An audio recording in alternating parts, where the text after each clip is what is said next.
Hey guys, कैसे हैं आप सब। मैं लवन्या अपने चैनल शाइन विद लवन्या में आप सभी का स्वागत करती हूँ। तो हाजिर हूँ एक नए वीडियो के साथ।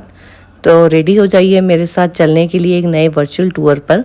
और आज हम जहाँ जा रहे हैं वो है गुरुद्वारा श्री मणिकरण साहिब। तो हम जो ये यात्रा है, ये यात्रा हम बस के द्वारा कर रहे हैं और ये यात्रा जो है ये हम लेके जा रहे हैं, जिसमें संगत हमारे साथ जाएगी। ये पहला ऐसा ट्रिप है जिसमें मैं अपनी फैमिली के बिना जा रही हूँ। तो अपने एक्सपीरियंस है, जो सारी चीज़ें हैं वो मैं आपसे शेयर करती चलूँगी। तो रेडी हो जाइए और चलिए मेरे साथ। तो दोस्तों करीबन 10 बजे के आसपास हम लोग कालका से निकल पड़े थे।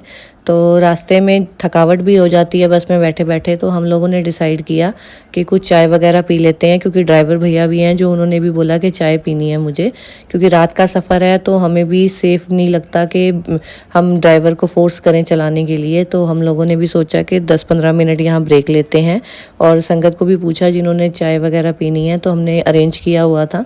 तो जो भी चाय पीना चाहते हैं, रेस्ट करना चाहते हैं, तो वो रेस्ट कर सकते हैं। उसके बाद हम लोग निकल पड़े अपने डेस्टिनेशन मणिकरण साहिब की तरफ। ये सुबह की 6 बजे की वीडियो है। अभी मौसम काफ़ी साफ़ है। काफ़ी लोग बोल रहे थे कि रास्ता बहुत ख़राब होगा, मगर ऐसा कुछ नहीं था। हमें पूरा भरोसा था कि रास्ता जो है बहुत अच्छा होगा। सनराइज़ होने वाला है, अब देख सकते हैं हल्की हल्की जो धूप है, सूर्य देवता जो है वो निकलने वाले हैं। एक और बात है दोस्तों, जून के एंड में जाके ना ये फ़ायदा होता है कि आपको जो रोड है ना वो बिल्कुल खाली मिलते हैं, क्योंकि छुट्टियां जो हैं वो ऑलमोस्ट ख़त्म होने वाली थी। ये लास्ट वीकेंड था छुट्टियों का। तो आप रास्ता देख ही सकते हैं, एकदम मतलब है खाली पड़ा है और हम मज़े से ट्रैवल कर रहे हैं। तो यहाँ हमने दूसरी बार ब्रेक लगाई और अपनी चाय वगैरह, सोचा कि अब थोड़ा सी रोशनी हो गई है तो सबने चाय वगैरह पी। यहाँ पर भी कई लोगों ने नहीं पी, क्योंकि कई लोग थकावट में हैं, वो सोच रहे हैं कि जल्दी पहुँचेंगे तो वहीं जाकर रेस्ट कर पाएंगे। बस कुछ ही दूरी का सफ़र करके यहाँ से हम पहुँच चुके हैं अपने डेस्टिनेशन गुरुद्वारा श्री मणिकरण साहिब। और बस जो है हम यहीं पार्क कर देंगे, और यहाँ से कुछ ही दूरी पे चल के हमें नीचे सीढ़ियाँ मिलेंगी। सीढ़ियों से उतरकर सीधा हम गुरुद्वारा साहिब पहुँच जाएंगे। तो सब लोगों ने उठे, अपना बैग वगैरह लिया और हम लोग पैदल चलने लगे, क्योंकि बस जो है वो थोड़ी दूर पार्क करेंगे, क्योंकि यहाँ पे जो है जाम वगैरह बहुत जल्दी लग जाता है। क्योंकि हम सुबह जल्दी पहुँचे हैं ना, तो अभी तो यहाँ पे आपको रश नहीं दिखाई देगा, मगर आपको जाते वक्त दिखाऊंगी कि यहाँ काफ़ी रश था। तो लीजिए पहुँच चुके हैं हम गुरुद्वारा साहिब। और यहाँ की आप देख सकते हैं ब्यूटी ही यहाँ की कुछ अलग ही है। यहाँ पे जो है शोर बहुत था, तो मुझे लगा कि मैं जो वॉइस रिकॉर्डिंग है वो बाद में ही करूँगी, क्योंकि कुछ भी सुनाई नहीं देगा। चारों तरफ जो है वो नदी का शोर काफ़ी है, और एक्चुअली क्या है, बहाव भी बहुत ज़्यादा था। बारिशों का टाइम है तो पानी बहुत होता है, तो पानी की जो कलकल ध्वनि है ना वो हमें आसपास कुछ सुनने नहीं देती है। बट मज़ा बहुत आएगा आपको इस ट्रिप में, इस वर्चुअल ट्रिप में। तो आप रेडी हो जाइए। अब हम लोग सारे एक साथ इकट्ठे होकर जा रहे हैं गुरुद्वारा साहिब। और सबसे पहले हम लोगों ने क्या करना है, हमें अपना लगेज रखना है, रूम लेना है। उसके बाद ही हम स्नान वगैरह को निकलेंगे।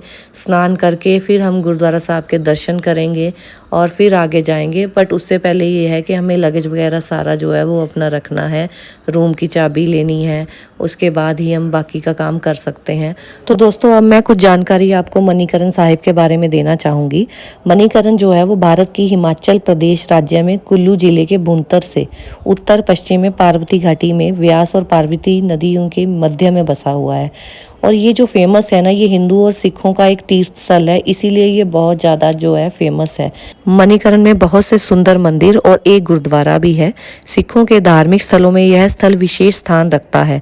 गुरुद्वारा मणिकरण साहिब गुरु नानक देव जी की यात्रा की स्मृति में बना है। सिख धर्म की मान्यता के अनुसार तीसरे उदासी के दौरान सिख धर्म के संस्थापक श्री गुरु नानक देव जी इस जगह पर अपने शिष्य भाई मर्दाना के साथ आए थे। भाई मर्दाना जी को भूख लगी, परंतु उनके पास खाना नहीं था। गुरु नानक जी ने लंगर के लिए भोजन इकट्ठा करने के लिए मर्दाना को गांव में भेजा। कई लोगों ने रोटी बनाने के लिए आटा दान दिया। अब गुरु के लिए समस्या ये थी कि खाना पकाने के लिए कोई आग नहीं थी। गुरु नानक जी ने मर्दाना को कहा कि एक पत्थर उठाइए। ऐसा करते ही एक गर्म पानी का झरना निकल गया और निराश मर्दाना जी ने चपातियों को पानी के झरने में डाल दिया।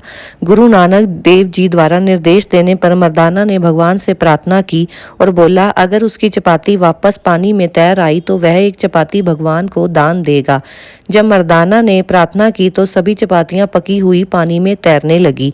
गुरु नानक देव जी ने कहा, यदि कोई भी व्यक्ति परमेश्वर के नाम पर दान करता है तो उसका डूबा हुआ सामान वापस तैरने लग जाता है। और तभी से लगाया हुआ जो लंगर है वो आज भी इस जगह पे 24 घंटे चल रहा है। कहते हैं लोग कि गुरु नानक देव जी के समय से ही वो लंगर जो है वो यहाँ शुरू हुआ था, और आज भी यहाँ पे जब भी आप पहुँचे, चाहे रात हो चाहे दिन हो, मगर आपको जो लंगर है वो 24/7 मिलेगा ही मिलेगा। और एक तरफ हिंदू मान्यता के अनुसार भगवान मनु ने बाढ़ के बाद मणिकरण में मानव जीवन को फिर से निर्मित किया था। उसके बाद से यह एक पवित्र क्षेत्र बन गया। यहाँ कई मंदिर और गुरुद्वारे भी हैं। तो चलिए अब आपको लेके चलते हैं शिव मंदिर की तरफ, जो यहीं पर स्थित है। तो दोस्तों, इस मंदिर का इतिहास भी मैं आपको बताती हूँ। हिंदू मान्यताओं के अनुसार यहाँ का नाम इस घाटी में देवी पार्वती के कान की बाली खो जाने से संबंधित है। भगवान शिव और देवी पार्वती इस स्थान की सुंदरता पर इतने मोहित हो गए कि उन्होंने 1100 साल यहाँ रहकर तपस्या की।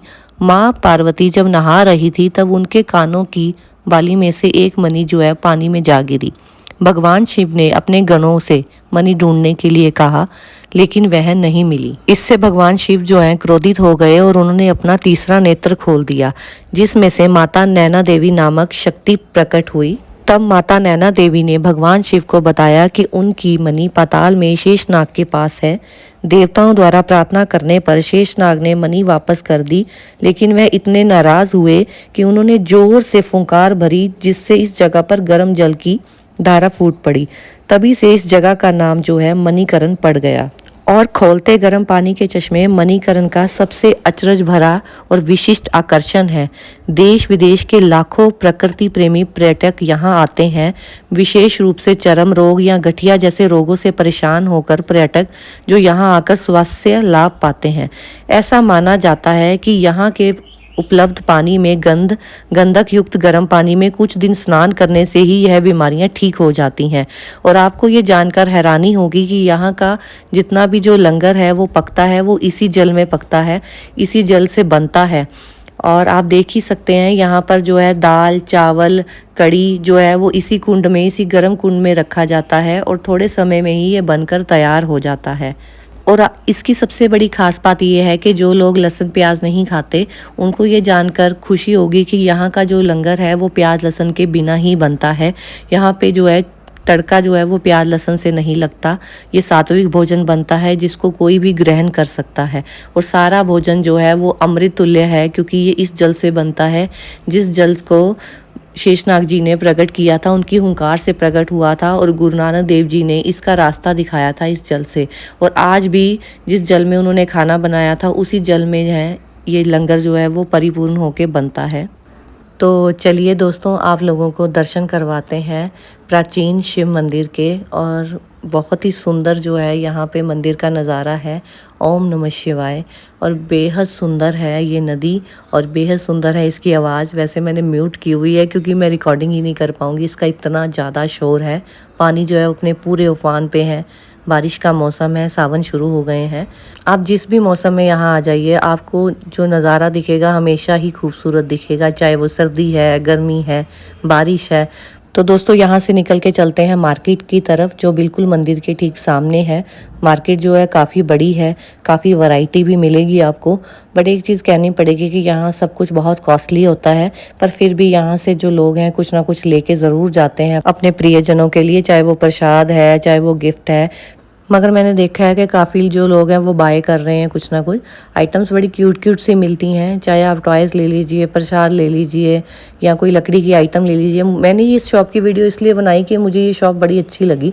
यहाँ पे छोटी छोटी जो है वुडन की आइटम थी, जैसे कि शिमला में लक्कड़ बाज़ार में होती है।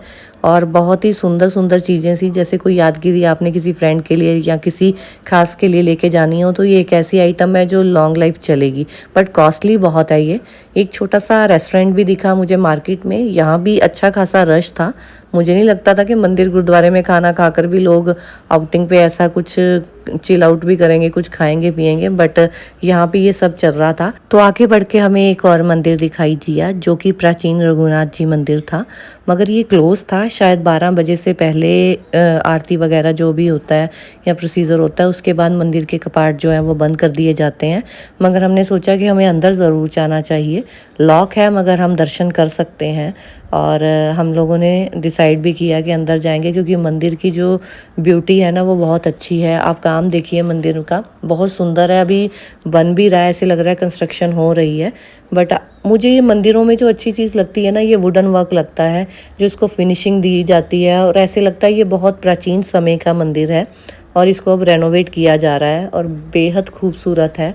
अंदर जाके हमने दर्शन किए और इसके बाद हम आगे की तरफ जाएंगे, नैना माता के मंदिर की तरफ। वो खुला हुआ था, बस यही एक मंदिर था जो बंद था। तो आप भी हमारी तरह ऐसे ही दर्शन कीजिए। हम लोगों ने भी ऐसे ही बाहर से दर्शन किए हैं। तो अब आगे निकले हैं नैना माता के मंदिर की तरफ। ये जो एरिया है ना, ये मार्केट का एरिया जो है मुझे काफ़ी खुला लगा।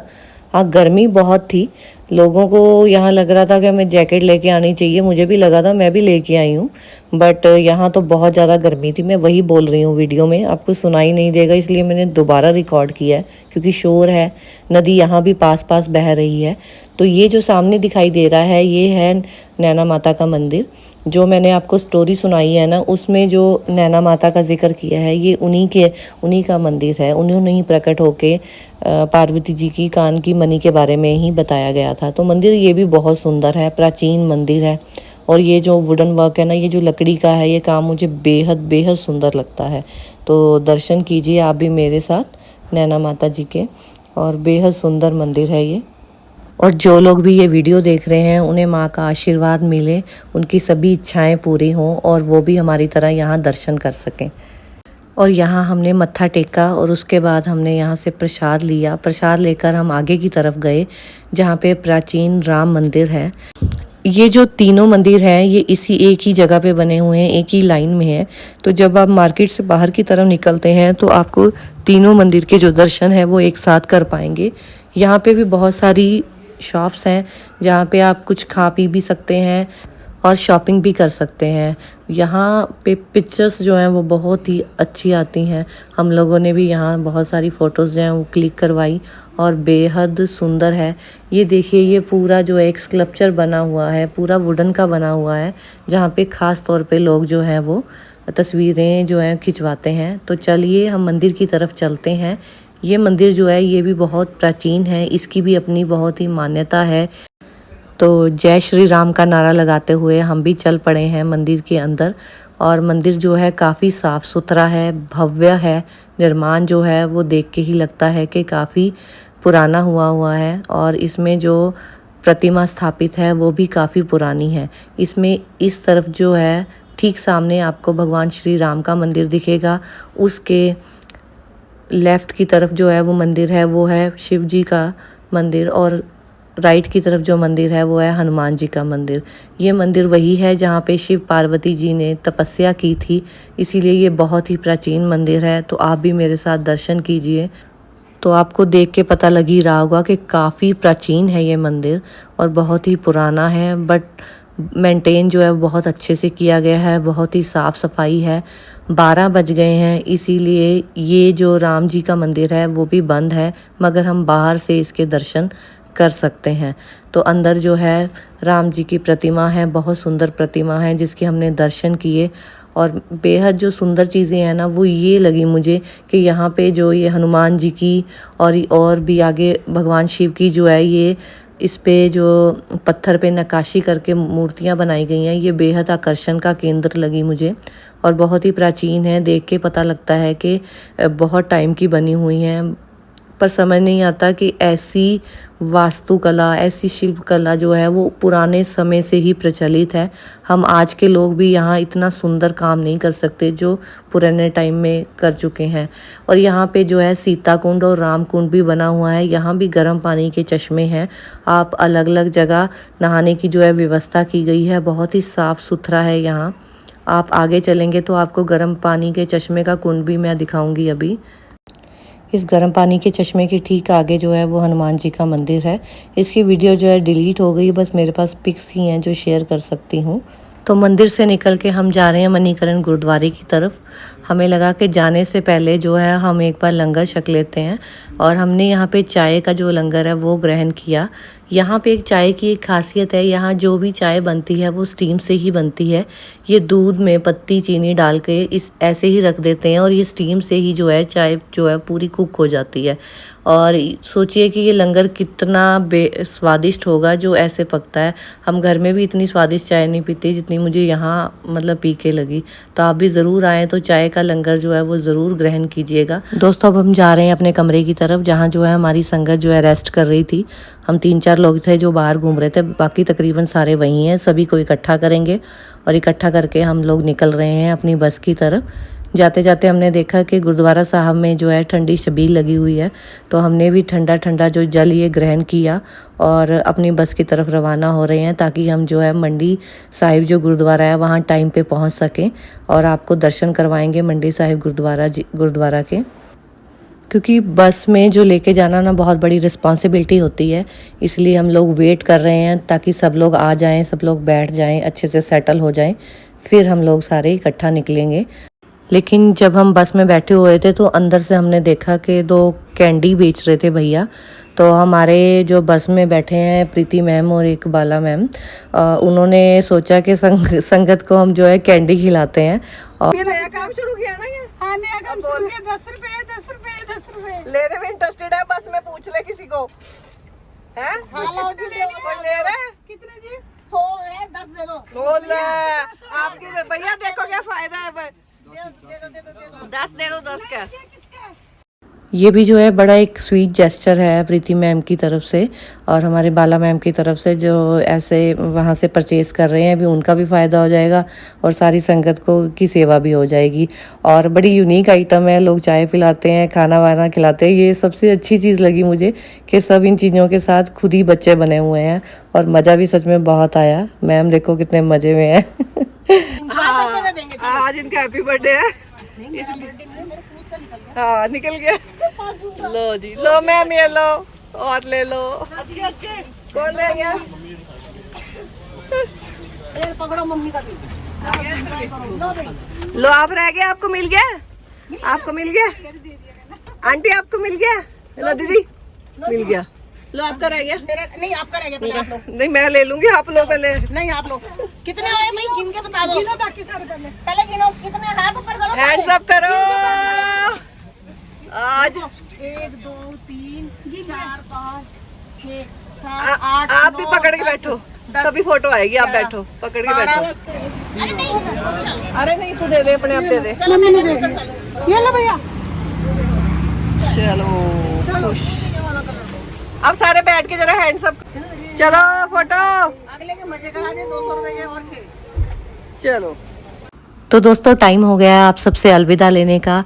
अब इस वीडियो को यहीं एंड करती हूँ और मिलूँगी आपको एक नई वीडियो के साथ।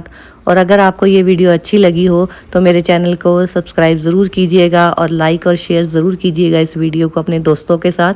और फिर मिलूँगी एक नई यात्रा में आप सबको। तब तक के लिए गुड बाय, अलविदा।